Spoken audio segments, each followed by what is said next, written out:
Hi, I'm Rodney Miller. And I'm Jan Carl. Thanks for choosing to watch this clip from our Small Town Big Deal YouTube channel. For full episodes, go to our website, smalltownbigdeal.com. Now, enjoy the video. Bread. It is the staff of life. There's a loaf in every home in America, and it's been around since, well, the beginning of time. But where exactly does it come from? Well, it comes from wheat, and we found a very special multi-generational farmer here in Oregon who is looking at the past to plot his way for the future. Deep in the heart of Oregon's fertile Willamette Valley, close to where the Oregon Trail came to its end, the pioneer spirit lives on today at Hunton's farm. Total crops and varieties on the farm, 40. 40. Yeah. Tom Hunton grew up on his family farm that his parents, Everett and Ellen, started back in 1952. It's right on the outskirts of Junction City, Oregon. We got the place for $100 an acre, which was a lot of money in those days. Sure. So we bought 297.5 acres at $100 an acre. Along with Ellen, who at 97 still keeps the books, the Hunton family now farms 2,800 acres. Tom, his wife Sue, son Jason, and grandson Owen worked the land, raising everything from lentils to legumes, grass seed to amber waves of grain. What is it you love about growing wheat? Well, not because we get rich off of it. It's not a big money crop, but it's a beautiful crop, all of these different stages through the year, and people understand breaking bread together. Breaking bread together is something the Huntons know a thing or two about. That's the whole grain kernel right there. That's because they not only grow the wheat, but they also have their own stone burr grist mill to make flour. And on top of that, a bakery and country store for the whole grain artisan breads and specialty flours they produce.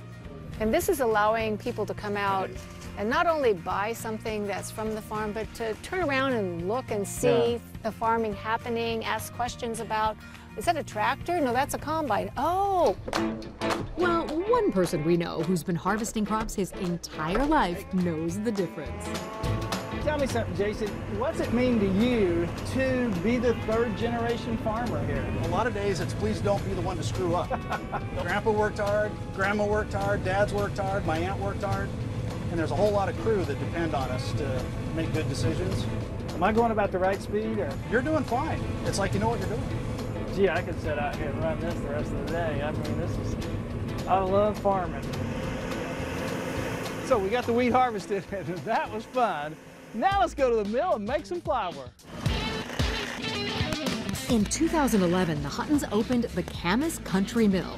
They make flour the old-fashioned way, using a stone grist mill, a method that goes back centuries. Grist mills are two stones. One is stationary, which is called a saddle stone, and the runner stone, in this case, is the lower one. Okay. So this is a new stone. This would be the runner stone. So the raw grain goes in, where it's sandwiched between two massive stone discs, and whole grain flour comes out. So why are whole grains important? In a word, they're healthier. If you look at this end of that kernel, that's the germ. So it's actually oil inside there. Yep. Okay. That's where the vitamins are. And then the whole kernel is encapsulated with bran, which is the yellow color, and then inside is snow white. That's the endosperm. So a commercial flour mill, that's the goal, is to get that and not the yellow. Where all the gold. nutrients are. Right. Tom believes that by taking all the good stuff out to make refined flour, consumers are missing out on all the health benefits naturally found in whole grains. In the balance that Mother Nature and the good Lord made it, it's pretty darn good food at that point. Why are we fooling with it? Over 2 million pounds of whole grain flour is produced at the mill each year. But the Huntons also grow one thing I had never heard of. It's a bunch grass crop called teff, and it produces the smallest grain in the world, 100 times smaller than a kernel of wheat. There's some little tiny super small seeds right there. In fact, its name is believed to originate from an Ethiopian word, tefa, which means lost, which I'm sure happens to a lot of those minute seeds. In recent years, with the growing popularity of Ethiopian food, some American farmers are now growing it. Tom ships this gluten-free flour all over the country. But one customer who owns an Ethiopian restaurant is just down the road. She uses it to make injera, a fermented flat bread that's a staple of Ethiopian food. I was looking for it for a long time, and when I heard they had it here, and the quality is very good. And wouldn't you know, Chef McLeet whipped up a fresh batch of injera and a whole bunch of Ethiopian dishes for us to try. Often when you go to an Ethiopian restaurant, they'll all be sitting around a table with several pieces of the injera and just sharing it with their hands. It's got to be fun for you to grow it, mill it, sell it, and then buy it back to eat it. Yeah.